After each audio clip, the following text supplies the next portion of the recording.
بسم الله الرحمن الرحيم.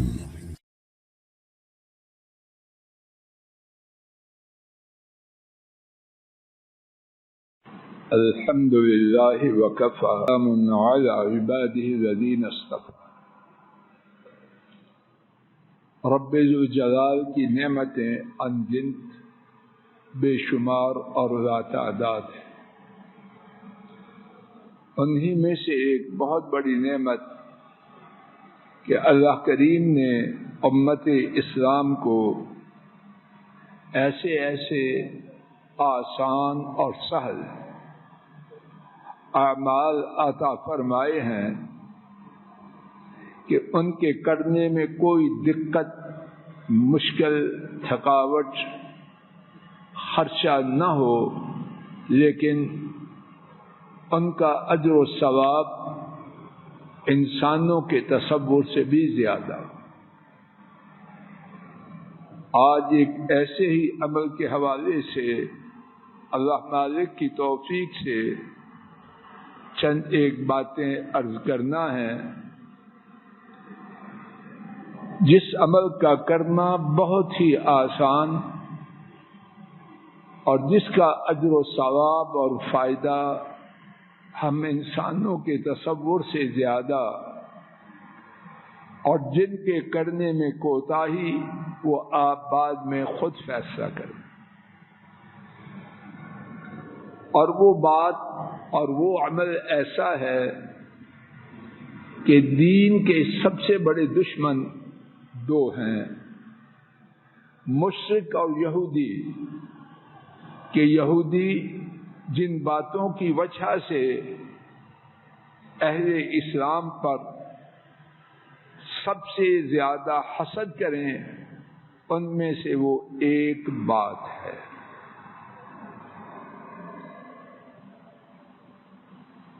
امام ابن ماجہ رحمہ اللہ نے ام المؤمنین عائشہ رضی اللہ عنہا سے روایت کیا، نبی کریم صلی اللہ علیہ وسلم نے فرمایا، ما حسدتکم الیہود علی شیء ما حسدتکم علی السلام والتامین۔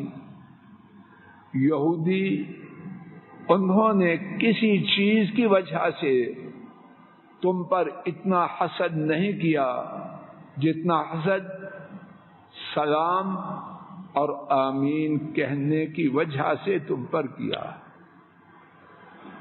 یہودیوں کو حسد کرنے کا سبب بننے والی سب سے بڑی باتوں میں سے دو باتیں کیا کیا ہیں؟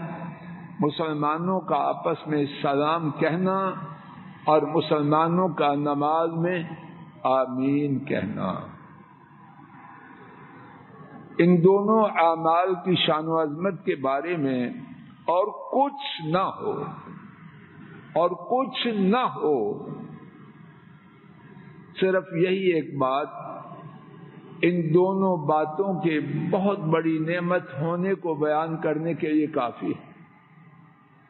اپنی روزمرہ ملکی زندگی کے حوالے سے بات کو شاید میں واضح کر سکوں۔ پاکستان کے جو دشمن ہیں، جتنا غصہ ان کو ایٹم بم پر ہے، کسی اور بات پر ہے، تو اس کا ترجمہ ڈاکٹر صاحب کیا ہے کہ ایٹم بم ہمارے لیے کتنی بڑی عرش والے رب کی نعمت ہے۔ اگر یہ نعمت نہ ہوتی تو وہ کیوں اس پر غصہ کرتے؟ تو اگر آمین کہنا اور سلام کا آپس میں کہنا بہت بڑی اہل اسلام کے لیے نعمت نہ ہوتی تو یہودی اس کی وجہ سے ہمیں اپنے حسد کا سب سے زیادہ نشانہ کیوں بنا؟ انہی دو اعمال میں سے ایک آمین، اس کے بارے میں کچھ اور بات، بیٹا جی آگے آ جاؤ، اس کے بارے میں کچھ مزید بات اپنے نبی کریم صلی اللہ علیہ وسلم کے ارشادات عالیہ کی روشنی میں سنتے ہیں۔ اللہ جانے کتنی احادیث ہیں، دو میرے ساتھ سماعت فرمائیے۔ 6 محدثین نے امام مالک، امام بخاری، امام مسلم، امام ابو داؤد، امام نسائی اور امام ابن ماجہ نے 6 محدثین نے اس حدیث کو روایت کیا۔ حضرت ابو ہریرہ رضی اللہ عنہ اس کے راوی ہیں۔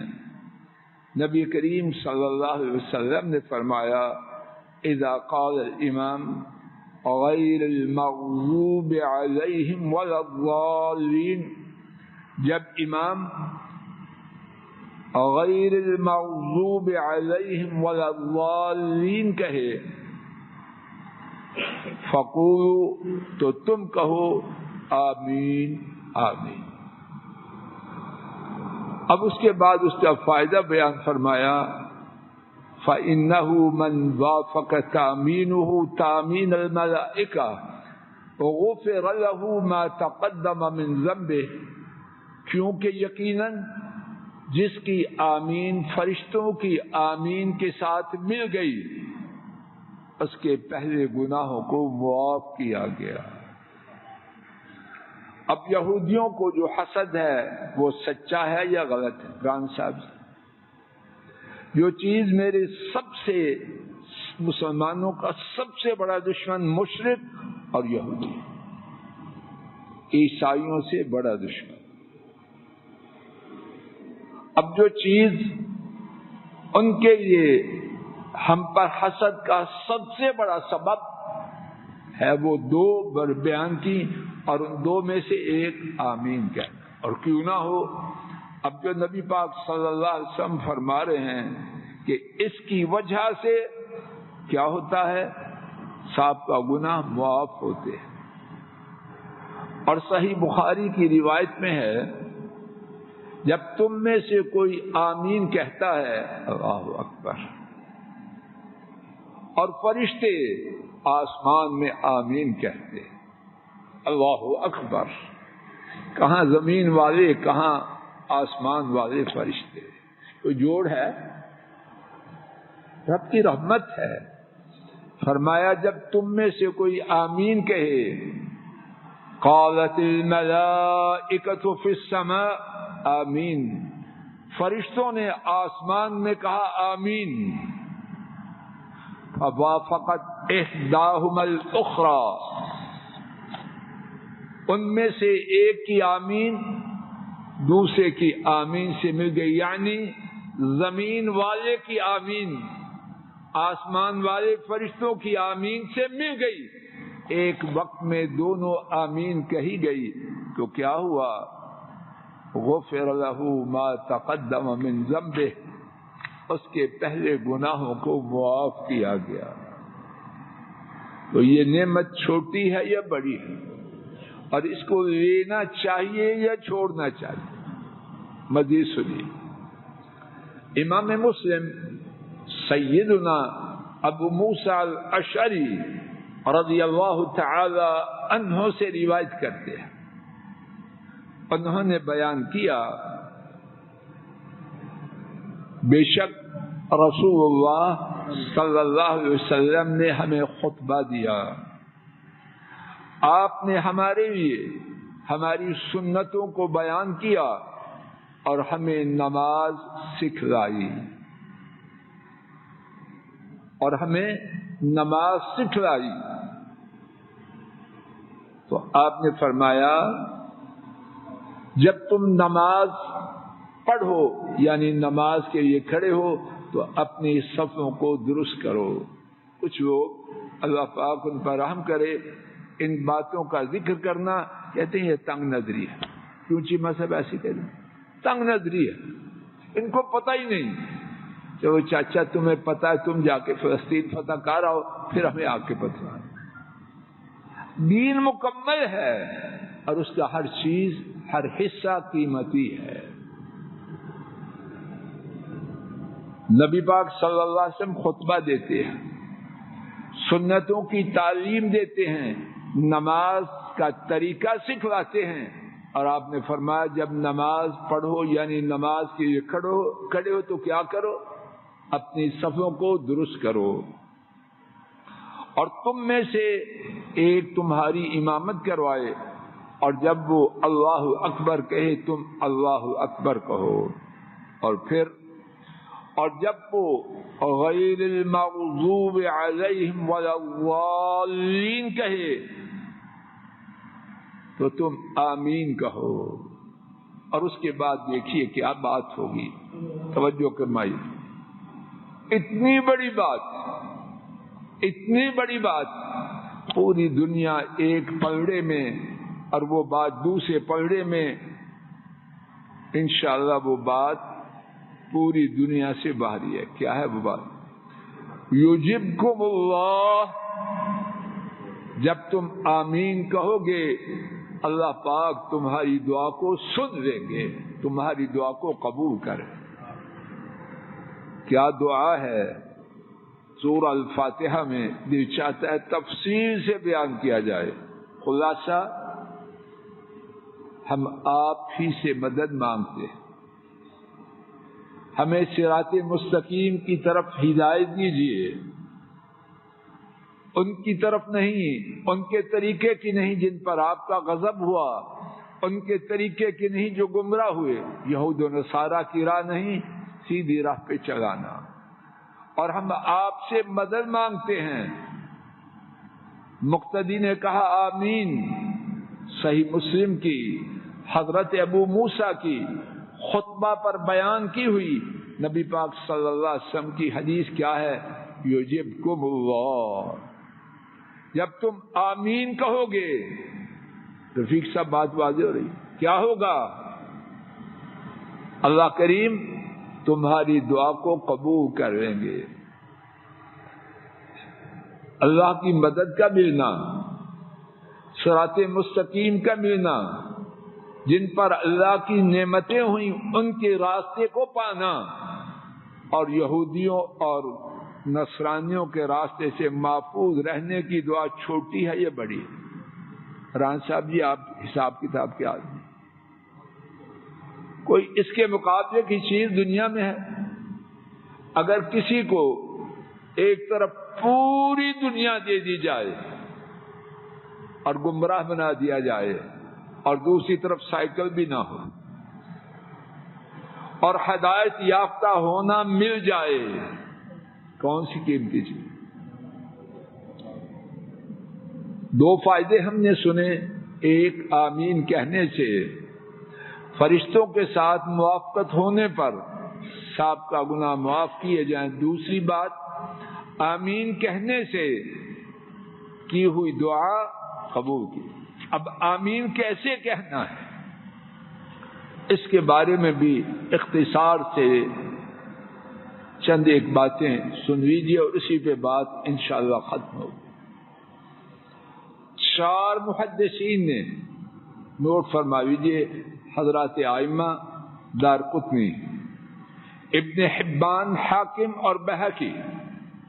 دارقطنی، ابن حبان، حاکم اور بہقی نے حضرت ابو ہریرہ رضی اللہ عنہ سے روایت کیا، انہوں نے بیان کیا کان النبی صلی اللہ علیہ وسلم، نبی کریم صلی اللہ علیہ وسلم تھے، اذا فرغ من قراءۃ ام القرآن، جب آپ سورہ فاتحہ کے پڑھنے سے فارغ ہوتے۔ ترجمہ توجہ سے سنیے، نبی کریم صلی اللہ علیہ وسلم جب سورہ فاتحہ پڑھنے سے فارغ ہوا کرتے تھے، رفع صوتہ، آپ اپنی آواز کو اونچا کرتے، رفع اونچا کرتے اپنی آواز کو، وقال آمین، اور آپ آمین کہتے۔ دو باتوں کی طرف توجہ فرمائیے۔ پہلی بات، سیدنا ابو ہریرہ رضی اللہ عنہ کے جو الفاظ ہیں وہ کیا ہیں؟ نبی کریم صلی اللہ علیہ وسلم جب سورہ الفاتحہ سے فارغ ہوا کرتے تھے، یہ ایک دن کی بات ہے، 2 کی یا 10 کی؟ ڈاکٹر صاحب اس کا نام ماضی استمراری، پاسٹ کنٹینیوس ٹینس، فعل ماضی استمراری.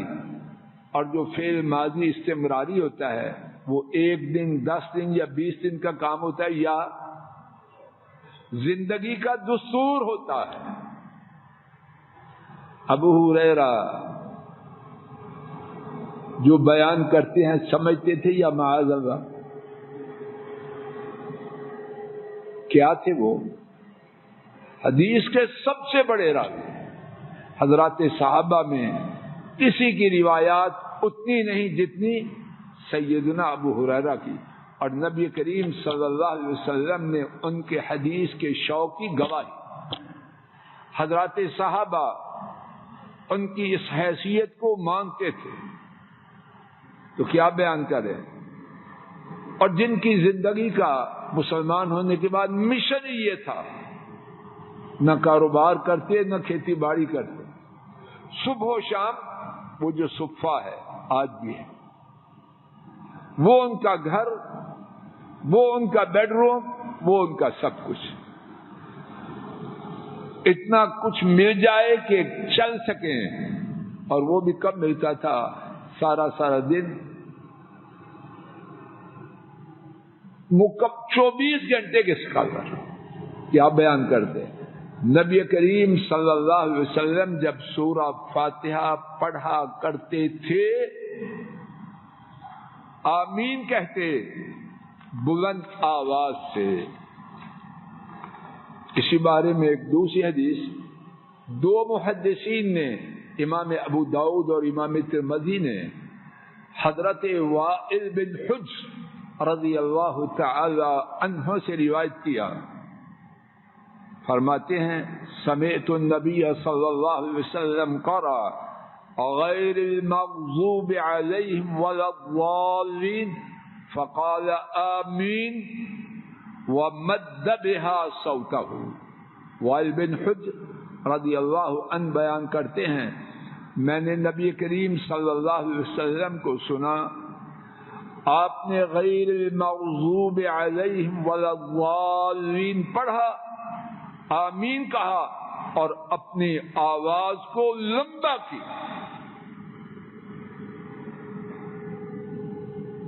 تیسری بات اسی بارے میں سنیے. امام ابن حبان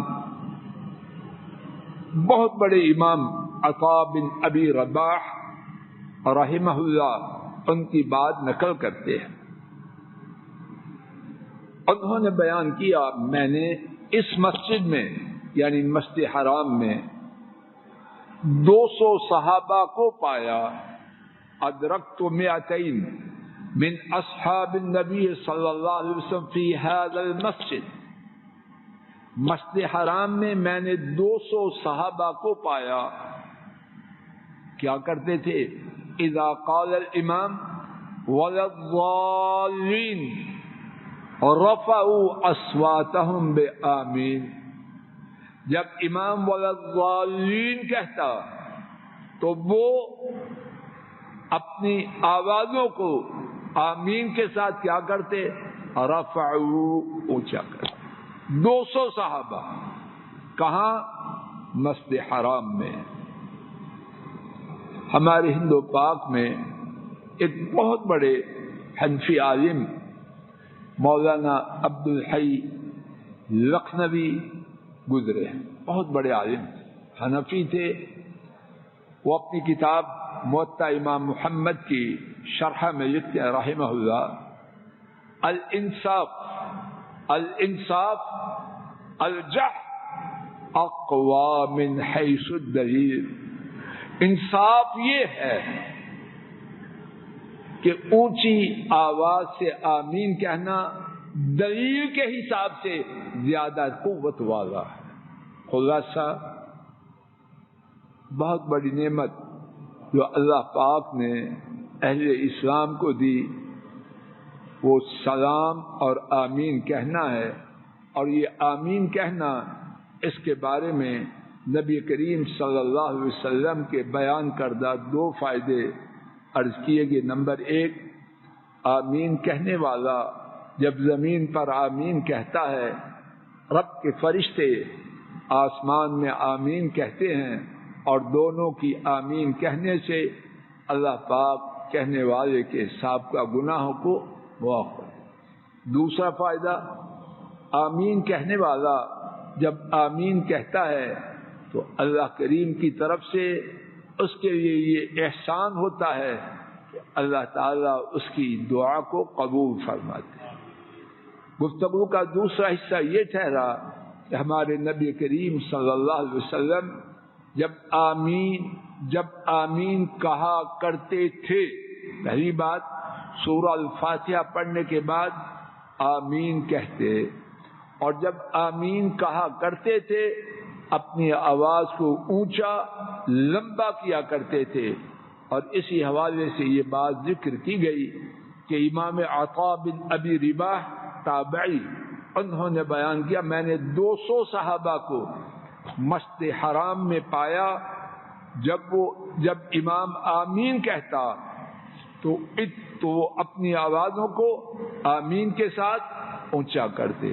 اور آخری بات یہ عرض کی گئی کہ بہت بڑے ہند و پاک کے حنفی عالم، انہوں نے لکھا انصاف یہ ہے کہ آمین اونچی آواز سے کہنا دلیل کے حساب سے زیادہ قوی اور مضبوط ہے۔ اللہ تعالیٰ اپنے فضل و کرم سے جو ہو چکا وہ معاف کرے، آئندہ زندگی کسی جہری نماز میں اس نعمت سے محروم نہ کرے۔ وآخر دعوانا ان الحمد للہ رب العالمین، للہ رب العالمین۔ السلام علیکم ورحمۃ اللہ۔ یہ ڈاکٹر فضل الہی صاحب کا آفیشیل یوٹیوب چینل ہے، اس کو لائک، سبسکرائب اور شیئر کریں اور بیل آئیکن پریس کریں تاکہ نئے آنے والی ویڈیوز کا نوٹیفیکیشن آپ کو موصول ہو سکے۔ جزاکم اللہ خیر۔